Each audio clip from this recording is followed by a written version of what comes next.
Welcome to the Work-Life Balance Podcast. I am Kara. And I am Maggie. Together, we're a power real estate team with the Bajetti Partners in Nashville. We believe that the hustle culture of today's driven entrepreneur who lives and works in Middle Tennessee requires balance. Hi guys, welcome back to Work-Life Balance with Kara and Maggie. Today we have CareyAnn with CMG Financial joining us. So hi. Thank you for joining us. Oh, I'm excited to be here. Thank you so much for having me. We're excited to talk to you because you are like such a badass girl. And you got a lot going on. So yes, all things. Let's jump into it. So what do we do, CareyAnn? Yeah, so I moved to Nashville 22 years ago to pursue music. So I say music brought me to Middle Tennessee, and then I fell into the mortgage business. And so my life is all things mortgage and supporting our local real estate agents and helping all the consumers here locally. And also now I kind of work towards coaching and mentoring loan officers. So I do that a lot. But I'm also a mom to an amazing 10-year-old. So that right there is a full-time job. But yeah. All the things. That's great. I know she's got her hands full. I know. I'm sure Maggie's got lots of questions. I do. Always. Tons of questions. Always. Kara harps on me about this. I love it. Oh my gosh. But how did you fall into the mortgage business? Oh, it's a really funny story. So when I landed here, and I always think when people come to Nashville, they land somewhere, right? So I landed on Moore's Lane, just up the street. And I lived at the Landings, which was the apartment complex there. And on the other side of the bridge there was a Mexican restaurant called Cozymel's. And so I served there for many years, or a few years actually. And then again, trying to get my bearings and ground with music. And the gentleman that was my manager there, his wife was in the mortgage business. And I must have been like just frustrated one evening and said, I just need to, I'm seeing everybody age around me, serving, and we're all trying to make it big. What if maybe I should use my degree and do something, and get another type of job. And because serving back then wasn't as lucrative as serving today. Right. Yeah. I see the pay stubs and the W-2s of our hospitality industry now. But so then I said, I'd be open to talking with her. And she was teaching classes on a Saturday. And so I went to every one of her classes, and she gave me my first opportunity. And she's still in the business today. I'm very grateful. I owe all of my success to her giving me an opportunity. That's amazing. Yeah. So can we talk about music before we get all into the business stuff? Sure, yeah. So did you play, were you a musician in Nashville, or were you just trying to be found? What was that? What did that look like? So I was a young singer. Okay. I grew up in New England, and so country music wasn't as big, so I was big. So I was a big fish in a small pond, and then you get here, and you're definitely a very small fish in a very big pond. Very big pond. And it was a passion of mine. My dad and I shared that. He's now passed, but he was military, so he had me singing the national anthem at every sporting event, and we went overseas to support the troops and sang, and I would open for different artists that would come to New England. And then he got me in all the little different competitions, which led me this direction and that direction. And then they dropped me off. They all got in the Astro van. I was the oldest of four, and still the oldest the of Astro four van. kids. Yeah. And they all drove me down 22 hours here and dropped me off. And I tried. I gave up on that dream a little prematurely than I want to, and that's probably why I'm such a success today, because I was determined not to give up on my second dream of making it. And it is crazy to think all of the skills I had with music and being able to be comfortable on stage and with a microphone and all the things. I use all of those each and every day. I might not sing a song. Now I sing in the shower, and I'll sing for friends, and we can go to the best karaoke bar and have a really good time, And I always giggle because in real estate, there's so many of us ex-musicians and or singers. I was like, we need to put a band together, get the band back together, that kind of thing. You hear that story a lot in our profession, like people that tried to come and make it and they fell into real estate. But it is a true passion. I mean, when we work so hard each and every day, you find your release. And when Aubrey's with her dad or doing something, you'll find me upstairs in the studio just jamming out, and having a good time. So that's a nice release. That kind of goes with what we talk about, huh? Like a little bit of your balance where you can just chill, sing and relax and then go back to the grind. Yeah, and I gave it up for a long time, and I made a commitment to myself. I turned a certain age. It's only 46, but it's a big age to me. I feel like I'm past the halfway mark of so-called life. You don't or look whatever. it at all. But I made a commitment that I'm going to do all the things this year, and really focus what you were talking about, which is that work-life balance. And really, is it balanced? It's more about, you can't love another until you start loving yourself. You can't help another until you feel strong from a strength and a mental, strength as well. Sure. So really putting all those pieces in place this year and bringing back singing and music has been one of those things for me. I love that for you. That's amazing because that's such a passion. You don't want to give up on that. No, you shouldn't. No. So what is such a big goal. So CMG? Yeah. Which we know one of your Mo, obviously. But that's your baby. Like you've started that here in Nashville. Yeah. The story goes, I love that. I know it's good. Like the story goes, we'll go back about 10 and a half years ago. I was like out to here about to have a little one, had her. And I remember to this day, the doctor said, hey, before you leave the hospital, you've got to go to this parenting class, right? And I'm like, I got no time for the parenting class. Literally, my hair was curled. I was wearing the best velour suit. I mean, I had it all going on, right? I was leaving the hospital. Oh, my gosh. And I was planning to get back to work 3 days later. Like, that was the game plan, right? Like, go, go, go. And so we go to this class and they talk about postpartum, and I'm like, yeah, we don't have time for that. Come on, let's go. We got a baby. We got to go. We got to get going on. Got work to literally, 2 weeks later, this alien came over my body, and the girl who never cries is on the ground crying and doing all the things. And so I got diagnosed with postpartum. And a few weeks after that, I actually was asked to leave my profession. And so I lost my job right after that. And at the time, my husband didn't have employment and work. So it was a really difficult time for us. And I was at the crossroads in my world going like, what do? I just have this newborn. I have no control over, who I even am. We have no income, and I'm grateful. My mom taught me a long time ago about a savings account, so we had some money there, set aside. But do I keep moving forward in the mortgage world? Because I was at that same world crossroads like I was with music. Like, do you give up, or do you, what do you do?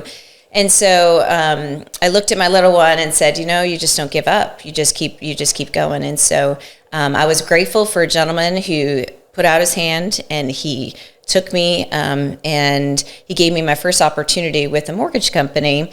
That now at the time required licensing. Keep in mind, we didn't need a license for so many years. So at that time, I had to go get a license. So not only am I crying postpartum, I have to study for a test. I swear I giggled because I went in with 10 fingernails to the test. I left with no fingernails, right? I was like, this is crazy. I think I passed the test by 1 point, even though I had 15 years of mortgage experience. I just was like, just let me pass, this test. So let's get through it and move forward. And so got through that. And after 45 days working at the company he welcomed me into, I go, no, this is not for us. No, this is not where we need to be.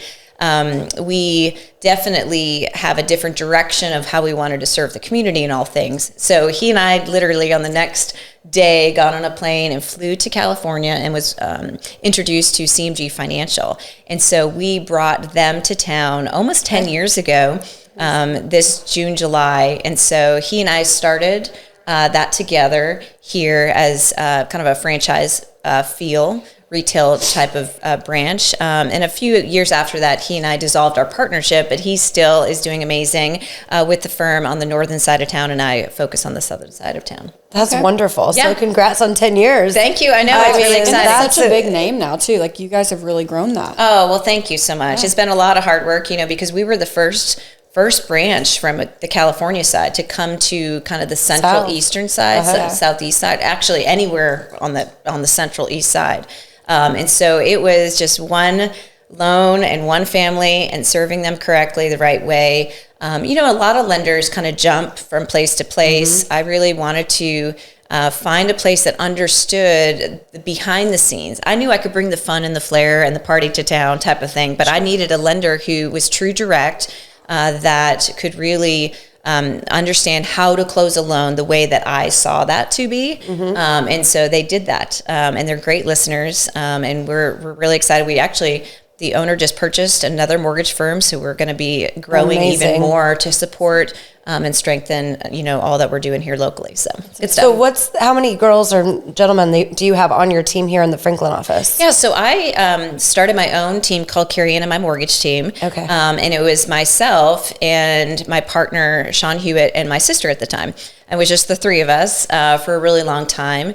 And it was a situation where I said, okay, now what? We can only do so much. And so I decided if I was going to stay where I was, or if I was going to really launch to bigger heights. And so I said, you know what? We live every day and we only die once. It's time to do it, right? Like, let's go. And so we did that, and we acquired a couple more team members. So now I have 4 licensed loan officers on my team. And we were able to serve a lot of the community. And again, I landed in Williamson County, but I knew many years ago that, and again, man's world, man's industry, it was kind of me and the guys for a long time, and me trying to make a name for myself. I was like, you know what, these gentlemen are not going to let 20-something-year-old blondie do anything here, right? They're going to probably outbeat me or whatever. And so I said, I'm going to think smarter. So I drove an hour north, south, east, and west, and that's how I built my business. And so now I have a presence in all different counties here within Middle Tennessee, and now do a lot within Williamson as well. So incredible. And then with that, I said, I'd love to serve and help more originators grow their business. And so now we have, I think, almost 20 loan officers that I support and mentor within the local CMG financial branch here that I manage and operate, and got a great group of processors and underwriters and admin folks as well. Okay. So, but they're not on your team. No, correctly. Okay. Right. And so there are 2 separate deals, right? Gotcha. So again, similar to a real estate broker, a producing, broker, somebody that, operates for themselves, but also. And I think it's great for me as a manager and as a leader to be in the everyday. I'm just not talking the talk. I actually walk the walk. They can see me do it. They can see me be successful. Sure. And I'm not one to hide away from all the tips and tricks and all the things. Sure. Because I think the more we can share, I'm grateful for someone who taught me. I want to teach the next generation, and have them be successful too. So I know I relate so heavily to you right now, because that's exactly kind of what we're doing with growing this brokerage. And it's like you take your experience and you're able to now mentor the younger generation that's taking over and is going to be the power girls and boys. And it's a fun position to be in, but it comes back to the point of teamwork also helps so much, right? So you rely on them, and you've created this powerful team that releases you a little bit of that everyday hustle, where you can do things that you enjoy also, and you have faith in them that they're going to keep that business. We are only as good as the people we surround ourselves with. And someone taught me a long time ago, you take the pizza pie and you cut it in all the pieces of the pie, and you figure out what you're really great at. Now, I love loans. I am the loan whisperer, or, whatever they want to call me. I do love that, because my background was a girl who just started at the bottom and I worked my way up at the top. So I've seen all of that. I've seen lots and lots of scenarios. However, putting me in a corner and just working on that little piece would not allow us to grow. And so I had to step out and do something that I'm also great at, which is the connection and the networking, and, being able to help create and grow with the local real estate agents, and help them, assist them to the next level. And then finding the other people that were amazing within the different sections of a really solid team. So. Yeah. Right. Which, I love how you said you don't just talk the talk, but you also walk the walk, because that gives not only just your other employees, but just everybody another level of respect for you whenever they really do see you, like not only telling them what to do and how to do it, but also seeing you do it. That just provides a whole nother level of education and, just like I said, respect. Yeah, there's a lot of coaches out there, and I said I would never coach loan officers until I hit a certain dollar figure in mortgage production. And I was grateful to do that about 4 or 5 years ago, and then doubled it since then. And we're blessed to be in Middle Tennessee, to be able to have the opportunity to serve so many deserving families, which is exciting. But they can just tell us all the things that they did 20 years ago. But life changes. What we did yesterday is going to be different tomorrow. What got us here won't get us there. We have to continue to grow and develop.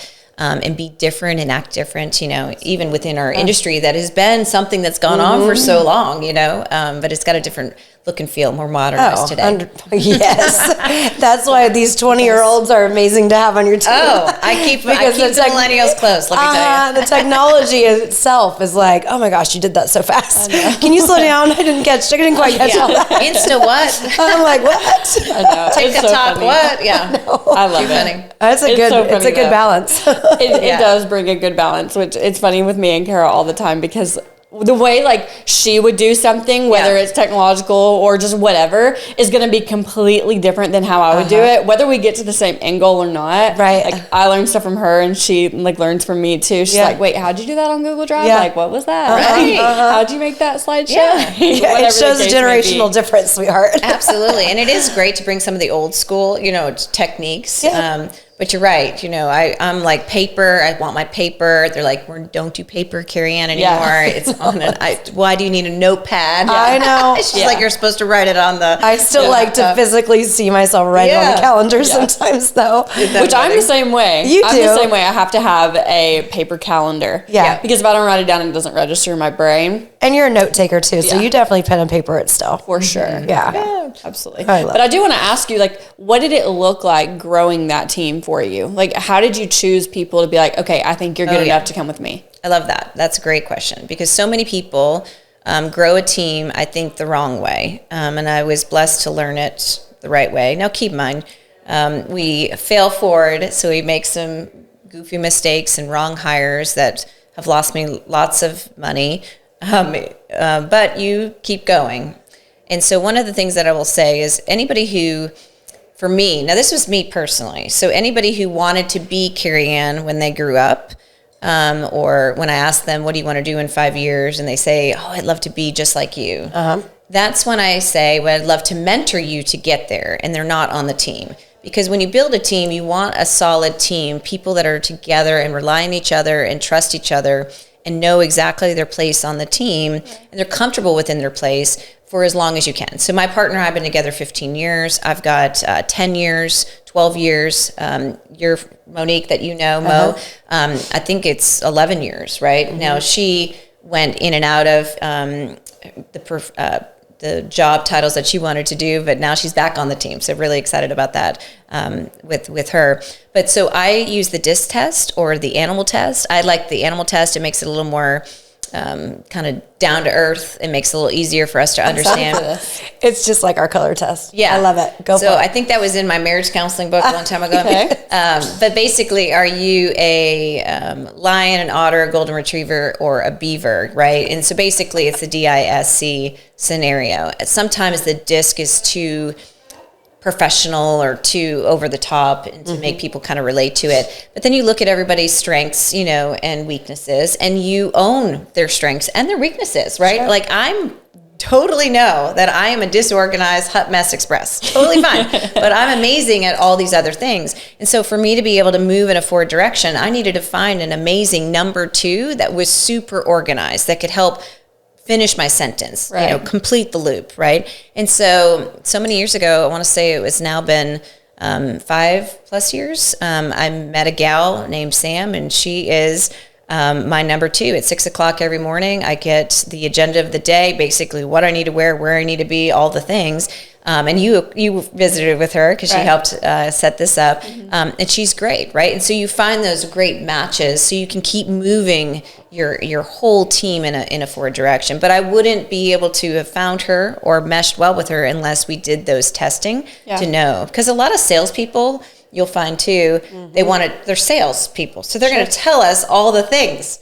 I'm this and I'm driven. Well, then you find out after you do it that they're not as driven for this reason or that. You know? And there's a lot of introverts that are in the sales profession, and what drives them in a forward direction. If you can figure out that so-called love language too, it allows you and I to coach better and build a stronger team. Yeah. And I love that. And honestly, I don't want to say every single successful person that I've ever met knows their own strengths and weaknesses, but almost every single one. And Angela too, like she's a badass, and she's like the same thing that you just said. I know where my weaknesses are, and so I found somebody that can make up for them. Yeah. Well, and that's the huge part is learning what they are so that you can, you're disorganized. So you need somebody that's going to be organized, which you have to really do self-reflection to know that or take these little tests, because I wouldn't say that my whole life I've been very aware. I mean, I have, but you don't really want to admit your faults sometimes. Sure, right. So you're like, well, yeah, I am a hot mess express. I just don't let everybody see that all the time. But when I go home, I'm like, oh, what? You know? Right. So then it's like being able to back up and go, okay, actually I need somebody to take care of the books. I'm not very good at bookkeeping. Right. Or whatever your case might be. And that's acknowledging your faults and just being able to realize you can't do all of it. So that's huge. Yeah, and I think that somebody taking the lead, there's got to be a captain of the ship, right? Always. And so kind of having that vision of direction for growth. You'll notice some days, if the person that is that so-called captain isn't present, maybe they take a 2-week vacation, there's a different feel, right? Meaning there's a little bit more of a laid back, we are not producing as much. There is a tempo. So I try to start the tempo every morning and I want to keep us on track with the tempo, because again, in the world that we're in, the day can get away from us as parents, talking about life, work, work-life balance, all the things. We've got a lot. So a structure is key. And I'm grateful. My dad was military. My mom, I always laugh because she was the general, even though she was a maternity labor and delivery nurse. But my brother went to West Point and said it was super easy because of my mom being the general growing up. So systems and structure was instilled so many years ago. Yeah. And as much as I'm disorganized, I do know that I got to do this by 10. I got to do this by 11. Make sure I'm done by the, keep the tempo going. And again, I think over the so many years that we've been in this business, we realize that we think as a 20-something-year-old, we can truly multitask and do all the things. What I've learned over the years is I have to accomplish one task fully, right? And then get to the next task. But I need to quickly do one, then the other. Because when I try to do 3, it doesn't work. Short. And now being blind in one eye and having to work, it's just, I have to just complete one task to jump to the next and just keep going. So, too funny. Absolutely. And it's funny that you say that, because that's one of my downfalls too, just admitting weaknesses here. I have to finish one thing before I can move to the next. But I didn't know that was one of my weaknesses until Miss Lady over here pointed it out. And she's like, okay, slow down. Because I do go 1,000,000 miles a minute. Right. Yes. But that's just how my brain works, and it works for me. But I get shit done, but it's not always the best way. You totally have changed your tune now, though. Yeah. So now you're like, wait, Cara, that's number 4 on my list. I'm not there yet. Let me finish one, and I'll make it to that. Because I'm like, wait, did you call so-and-so?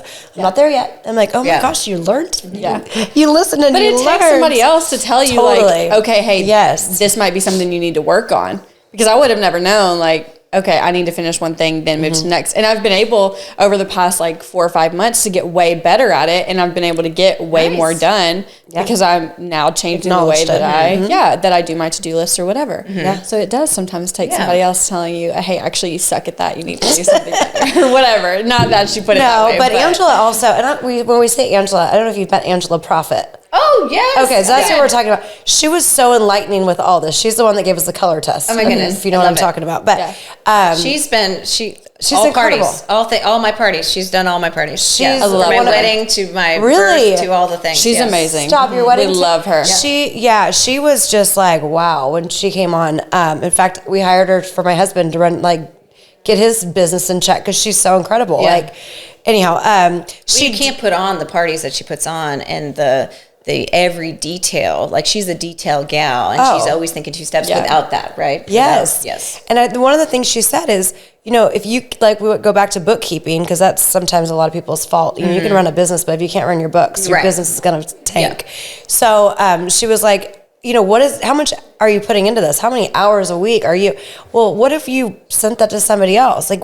Your time is money, right? Mm-hmm. And so little things like that makes you rethink, I don't need to be all the things. Every single thing on the list, I don't have to do. I can actually send it to somebody. Maybe I have to pay for it, but I'm going to go make a real estate deal in the time being. Yeah. So she brought a lot of that stuff to perspective that I'm just I'm a very controlling person when it comes to my business, and I can tell you probably were too, and now you've let go a little bit of it. Yeah, and you have to be okay to allow your team members to mature within their profession, their their new positions, right?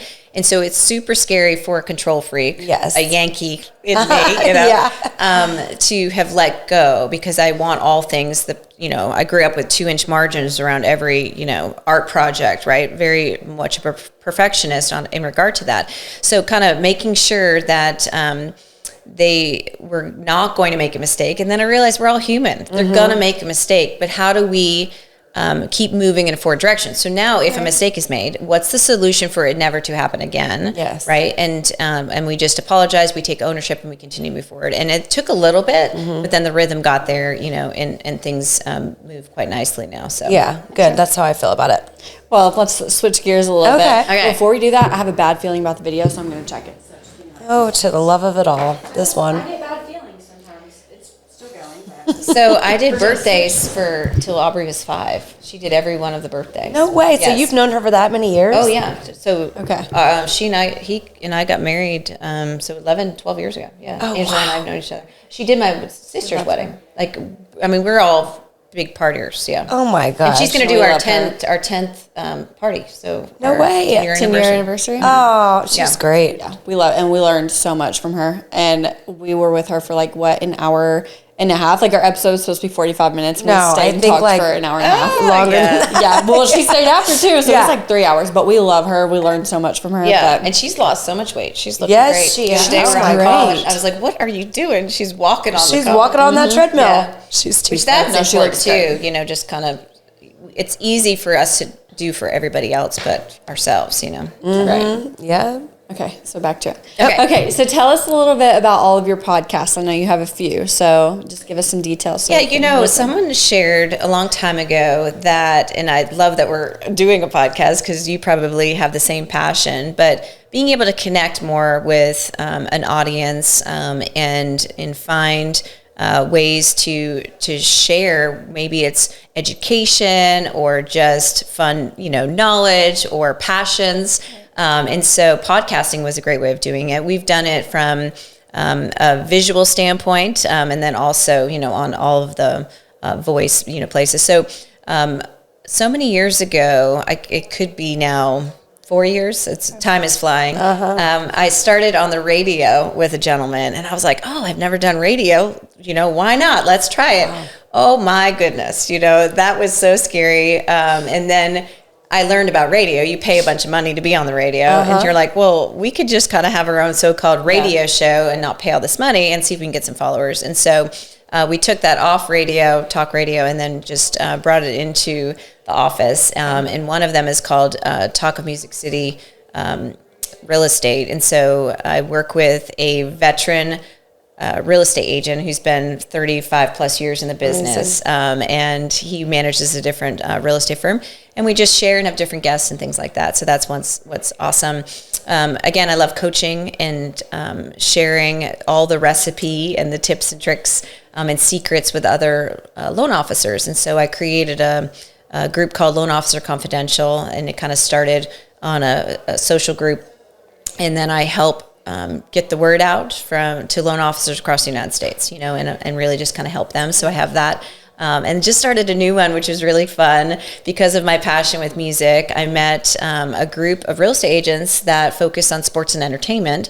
And so the guitarist and background singer for Low Cash, which is kind of a cool group. Awesome. He is now doing a lot of local real estate. And then an ex-NFL player. I think he was on the Falcons and the Bills and Titans. And he moved his family here because he loved it when he was with the Titans. So they moved from California back here. And so we now do the real estate beat, which is the pulse of the sports, music and money, all things real estate. So yeah, it's a good one. And Paul plays. So it's kind of a very Kelly Clarkson moment. He plays a different tune, and then we have that tune associated with maybe what we're talking about, you know, on the show. So Kelly Clarkson. That's incredible. I think she sings, doesn't she? Yeah, I think she does. Yeah. So I told him, I was like, we'd really like to see this happen. Here's my vision, make it happen. Yeah, you know, I mean, not that I'm the controller of not that. At all. Not that I'm the captain of that ship at all, you know. Pot calling the kettle black. Yeah, too funny. But we have a good time. Yeah, and that's what you want to do is, you know, have your audience feel the excitement in your voice, maybe see it on your face if it's visual, and that you're really truly passionate about what we do each and every day, you know, and just enjoy all things. So. Well, we'll have to tag all of your podcasts onto ours so people can join in and watch yours. I'm excited to start to follow yours and to hear and learn more, because that's the other thing too. We can learn so much from each other. And I love fierce and fabulous females. It's usually me and a bunch of gentlemen. So it's nice that I'm hanging with the girls today. Heck yeah, girl. Yeah. We are very supportive of women in business. So I think we call it boss bitches. Oh, there you go. Hey, but I like the way you put it too. Speaking of podcasts, though, I do want to tell you this just because I think it's funny. And I told Kara like 2 days ago. But I took a video of myself like 2 years ago. It was either 2 or 3 years ago, and it came up on my memories the other day. Yeah. And I said I want to start a podcast. Oh, I love that. Made a little video. I sent it to all my friends. I was like, if I start a podcast, will you listen, kind of thing.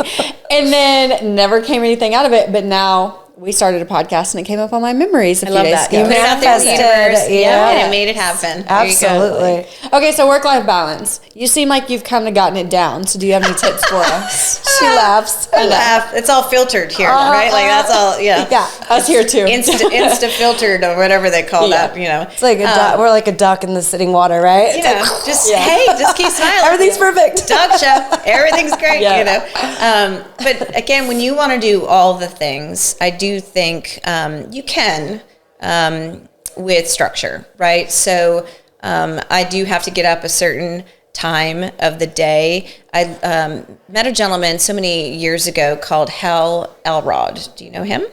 Miracle Morning. He's written a bunch of different books for real estate agents, for the millionaire, for I think the sports, all things.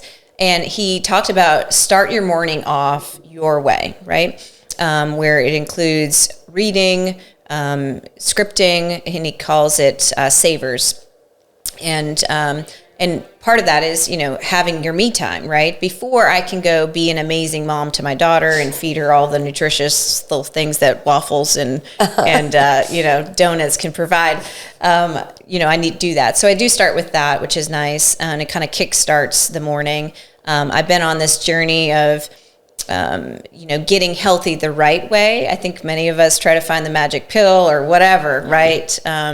And I really wanted to be the best version of me this year, physically and mentally. And so I hired a therapist, and I am now, you know, on the Peloton and are working. Awesome. And I listen to a lot of podcasts. I listen to my Kenny Rogers. I listen to, you know, all the things that kind of get my mind moving in a forward direction. And so then I start my day with work, which is really right after that. And that's before I even get in the shower. I'm fixing all the world's problems when it comes to the lending world. Dropping my daughter off, you know, being really present with her when she is with me, because I think that's really, really important. And then sticking with the schedule, right? And making sure that everybody also sticks with their schedules, you know, keep that tempo.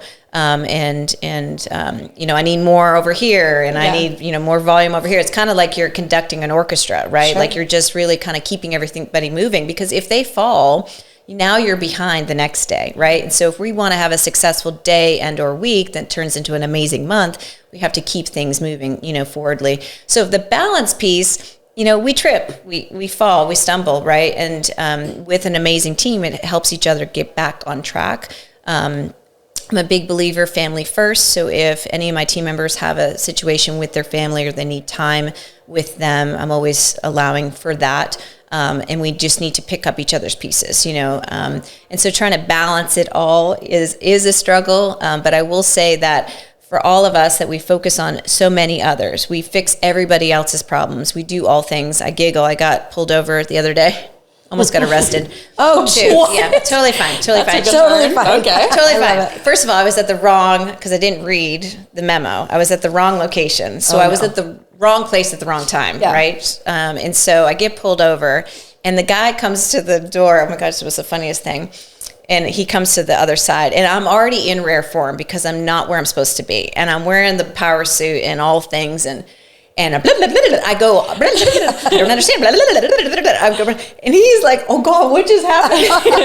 Just word vomit. This is a police officer, you know. And I was like, oh my gosh, this is not good. Well, he proceeds to tell me that my tags are 1.5 years past girl, due, right? mine too. And I go, I don't even know how that's possible. Well, now I know how it's possible because I focus on everybody else but me. You know, and he was like, "Oh, you need to breathe, ma'am." So I said, "I will get on this, you know, type of thing." Well, then I didn't because life kept going. But sometimes that stuff has to, you know, happen. But he comes back to the window and rolls it down. He's like, "Before I issue this fine or whatever, the ticket," I said, "May I ask what you do for a living?" You seem very direct. And I was like, "I got stuff to do. We got to keep going. We got to keep the tempo going, you know.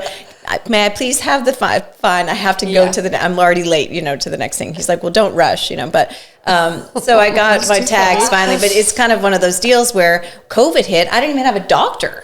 Because I never went to the doctor because I just went to the walk-in clinic. Well, at the time, you can't go to the walk-in clinic with the COVID situation. Right. So, I mean, just think about taking a moment to try to put that balance and structure in your own personal life. You know, I can't love another until I start loving me. And so really taking the time to focus on that and then build around that has been key as I welcomed 46 this year. So.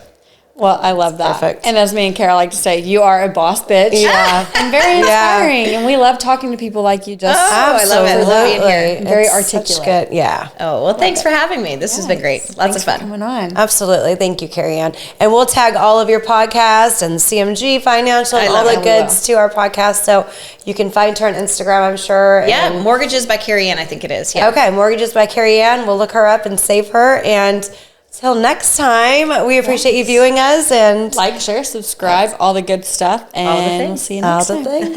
All right, see ya. Insurance should never be a hurdle when purchasing a home. It's one of the most important purchases of your life and should be handled with proper care. Whether that be your first home purchase or the next addition to your portfolio, reach out to the Sally Insurance Agency with Shelter Insurance for a free consultation so you are confident that you are protected when it matters the most. Call Shay and Sally at 865-671-6451.